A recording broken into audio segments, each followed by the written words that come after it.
me, a little bit of your initial thoughts from how the team reacted, kind of pulling together the last duel, a little bit at the 11th hour, traveling on the road and going up there and winning in a tight one. Well, we told them, from the beginning when we added the match, it's tough because an athlete, you're expecting kind of, hey, this weekend I'm training here, I'm doing this and that, and then the schedule changes. But we told them, hey, we're a young team and we need the mat experience. Even our experienced guys, I think Noah Adams wrestles himself into shape, the better shape. You know what I mean? So they handled it pretty good. And it wasn't the most difficult travel, but it was up and back in the same day, with a weigh-in in a match. So I thought we did pretty well, all things considered. Next question's from Kevin.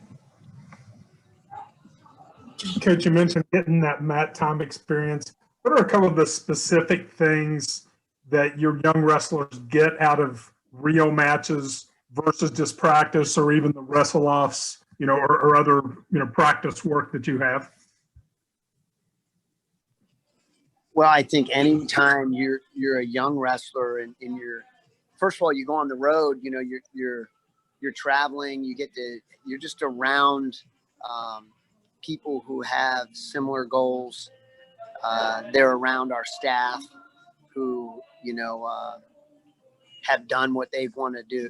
Like you have a Cliff Moore who's won a national championship.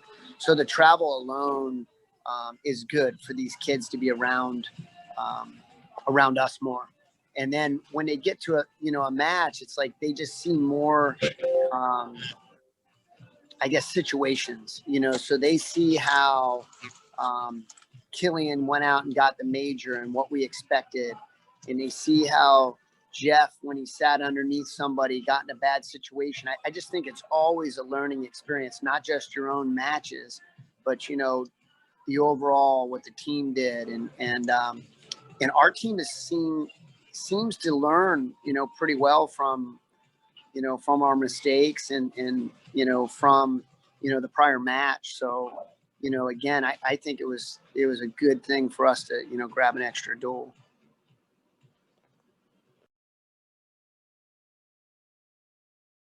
Next question's from Joe. Tim was talking with Peyton yesterday, and he mentioned that he used to go to camps. You were at Edinburgh. At what point did he kind of catch your eye?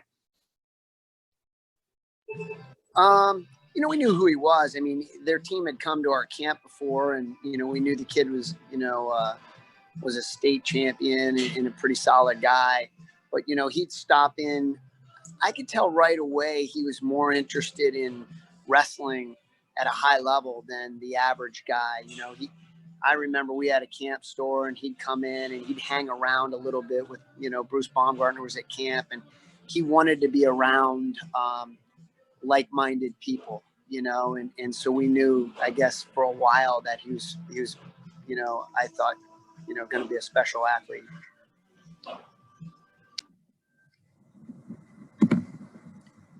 And we'll go back to Kevin. Coach, Northern Colorado that you're facing has been on pause for a couple of weeks. Is that an advantage for one team over the other? And second question to that is, they look pretty like they have pretty good depth up and down the lineup. I think 7 of their wrestlers are ranked in the top 25. What kind of challenges does that give to you in getting your entire lineup ready to go? Should it be an advantage? I hope so.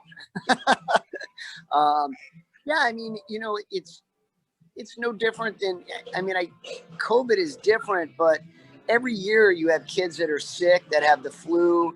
Hey, this guy sprained his ankle. Hey, they may have this guy out with his skin infection. This is just another in a long line of things that can go wrong, for your lineup. So is it an advantage? Yeah. It is, and hopefully we can take advantage of it, because we've been training and we've been getting some good training sessions in. Second part, yeah, they have a really solid lineup, really solid. I mean, even the guys that aren't their go-to guys are some experienced hard-nosed guys. I think they're going to have one or two guys out that are ranked, and I think their backups are solid guys. So it provides us an opportunity, though. I think, again, when you're a freshman or redshirt freshman or sophomore and you get a chance to wrestle another solid collegiate athlete, I think you just keep raising your levels up every week. So, it should – hopefully our guys are excited. I think they are. We had a really good practice yesterday. Today's off. They're resting. We'll see Sunday. You had mentioned, I think last interview that you had done, that before scheduling the CSU match that the weekend off was going to be reserved for some wrestle-offs to shore up some sort of open weights. So can you just talk about how did you handle that, since obviously you were on the road, or have you had those wrestle-offs, or how's that process of, shoring up the lineup going? That's where it was a little bit of a grind. We wrestled Saturday, and then we had the kids wrestle off Sunday. So, a number of them just weighed in, back-to-back days. And people can feel bad for the kids, or, like, oh, wow, that's hard. Keep in mind, if you want to be an NCAA wrestling champion, you got to weigh in 3 straight days.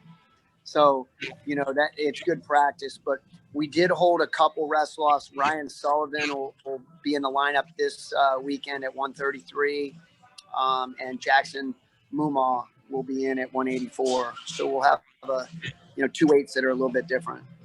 And then just as a quick sort of follow-up to that, can you comment a little bit about how Ray's progress is for coming back to the lineup? I know that you had said that he had spent some time off and was just kind of getting back into shape and working towards that return. Yeah, Caleb, he's still in there working hard. He got two extra matches 2 weeks ago, was it? And to be honest, I didn't think he was quite where he needs to be. Mm-hmm. So he was going to wrestle off, and we just put a halt on that. I think he needs another week or two even from now. That's just my opinion. I feel like it's not quite there. And on top of that, I think Jeff Boyd has been wrestling well. If you watch Jeff wrestle, he's a goer, and he's in fantastic condition, and he's been doing some good things. So, either way, we're going to be pretty good at that weight, I think. Thanks. Any other questions for Coach Flynn? I guess I'll go with the follow-up. I just wanted to make sure everyone else had a chance to get any questions they had. So can you talk a little bit about, speaking about Noah's performance on the season, thus far he's proven that he can win in a very offensive match and get a tech, and he's also proved that he can edge out that 3-2 decision or that 1-point decision if need be. So can you attest to sort of what that means, just to have a guy that shows that he can win in a multitude of different ways, and what that is like to have that consistency in the lineup week after week? Sure. You were asking about Noah? Yeah. Oh, okay. Yeah, I mean, he's always been a consistent performer. I think when you have certain elements to your game, so I'll liken it to football. If you have a really good defense, you're going to be in every game, right? You can just keep the score down. And Noah is a real solid wrestler, and he's got good defense. And yes, he was able to win a 3-2, a tight match against. Listen, that kid, they had him ranked like 10th or 12th, but that kid was like a university age national freestyle champion at Woodley. He's a solid guy. And, it was a 3-2 match, but I felt like Noah controlled it.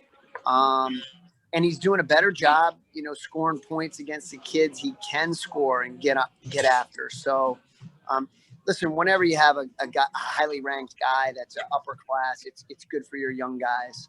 So, he's a real good leader and example for our young team. And with respect to Killian's performance this past weekend, you mentioned that obviously he went out there and he got the bonus point victory as you expected. Do you think that this is going to kind of be maybe that jumpstart performance, that it's almost that confidence boost again of like, I know what I'm doing out here, because I know his 3-3 start in some close matches may not be where he thought he was going to be at this point? Do you think that that match last weekend is going to kind of be that confidence boost to sort of jumpstart him to the back half? Yeah, I think it will. He was able to score a bunch of points in a match, get a major decision, which was big for our team. Yeah, he looked pretty good, and he's looked good in practice this week. And I think the kid he has this week is ranked up there somewhere. This Robinson. I know he's a big kid that wrestled 133 last year. So, but yeah, he's looked better progressively. So, I think there's a lot more ahead for him. I think people will be surprised. I wouldn't go by what we saw early. I think he's just working out some kinks, but yeah, he's looking better and better.